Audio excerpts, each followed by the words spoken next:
Electronic media print media మిత్రులందరికీ కూడా నమస్కారాలు తెలియజేస్తా ఉన్నాను. రేవంత్ రెడ్డి గారు మీరు డైవర్ట్ చేసే సబ్జెక్ట్ అవసరం లేదు, చక్కగా జవాబు చెప్పురు. ఇవన్నీ అవసరం లేదు. మీరు ఏమన్నారు?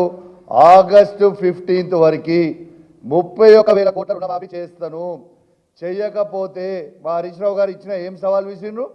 మీరు 31,000 కోట్లని రుణమాఫీ చేస్తే 15వ తారీఖు నేను రాజీనామా చేసి వెళ్ళిపోతా అన్నారు. మరి ఇవాళ ఎన్ని కోట్ల రూపాయల రుణమాఫీ చేసినావు రేవంత్ రెడ్డి గారు? మీరు చెప్పండి. ఇలా రేవంత్ రెడ్డి గారు మీరు చెప్పింది ఏంది?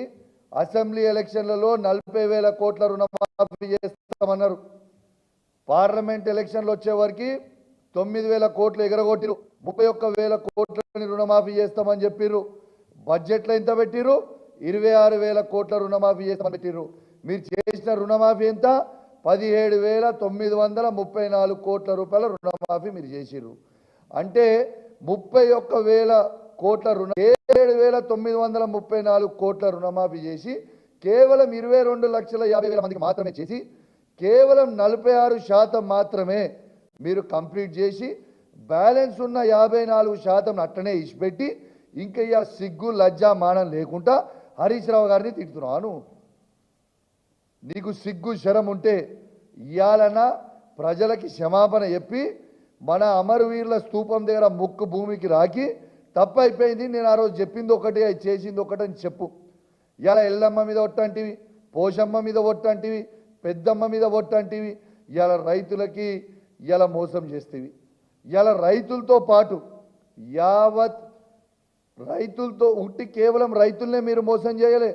ఇలా భారతదేశ చరిత్రలోనే ఎక్కడ లేని విధంగా ఒక ముఖ్యమంత్రి సాక్షిగా డైరెక్ట్గా దేవుళ్ళ మోసం చేసిన ఈ భారతదేశంలో ఏకైక ముఖ్యమంత్రి అది రేవంత్ రెడ్డి గారు అని చెప్పక తప్పదు.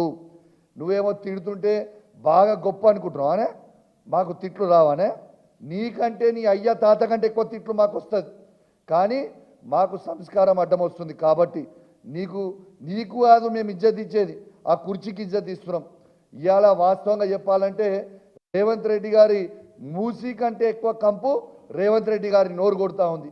మూసీ ప్రక్షాళన చేసుడు కాదు, ఎన్ని కోట్లు ఖర్చు అయినా సరే మూసీ ప్రక్షాళన చేసుడు కాదు, ఎన్ని కోట్లు ఖర్చు అయినా సరే రేవంత్ రెడ్డి నోరు ప్రక్షాళన చేయాల్సిన అవసరం ఉందని చెప్పి ఈ సందర్భంగా తెలియజేస్తూ ఉన్నాము. చక్కగా రేపు వచ్చి నువ్వు రాజీనామా చేయాల్సిన అవసరం నీ మీద ఉందని చెప్పి ఈ సందర్భంగా తెలియజేస్తూ ఉన్నాను. నువ్వు హరీష్ రావు గారిని ఇంకోసారి నీ నోటికి వచ్చినట్టు మాట్లాడితే మాత్రం నీకు నోటికి వచ్చినట్టు మేము కూడా మాట్లాడతామని ఈ సందర్భంగా హెచ్చరిస్తూ ఉన్నాం. దీంతో పాటు అసలు నువ్వు హరీష్ రావు గారిని ఓడగొడతా అంటారు, నీకు సిగ్గున్నదా? 2018లో మర్చిపోయినావా? నిన్ను కొడంగల్ చిత్తుగా కేసీఆర్ గారి నాయకత్వంలో హరీష్ రావు ఇన్ఛార్జ్ ఉండే నేను ఆల్రెడీ ఓడగొట్టిండు కదా, ఇంకా సిగ్గు రాలేదా? ఇంకా శరం రాలేదా? ఖచ్చితంగా నెక్స్ట్ జనరల్ ఎలక్షన్స్ ఎప్పుడైతేయో ఆనాడు నువ్వే కొడంగల్లో నీకు డిపాజిట్ పోవడం ఖాయం అని చెప్తా ఉన్నా, రాసి పెట్టుకో. ఆల్రెడీ నీకు సిగ్గుండాలి, ఆల్రెడీ నువ్వు ఓడిపోయిన కింద లెక్క. నువ్వు ఒక ముఖ్యమంత్రి వండుకుంటూ నీ మొన్న పార్లమెంట్ ఎలక్షన్లలో కొడంగల్ ఏమైందా? నీకు అసెంబ్లీ ఎలక్షన్లో 33,000 మెజార్టీ వస్తే మొన్న పార్లమెంట్ ఎలక్షన్లో 22,000 మెజార్టీ వచ్చింది. సిగ్గు లేకుండా నువ్వు ఆల్రెడీ ఓడిపోయినావు కదా అని చెప్పి సందర్భంగా తెలియజేస్తూ హరీష్ రావు గారిని విమర్శించే స్థాయి నీది కాదని తెలియజేస్తూ సెలవు తీసుకుంటా ఉన్నాను. జై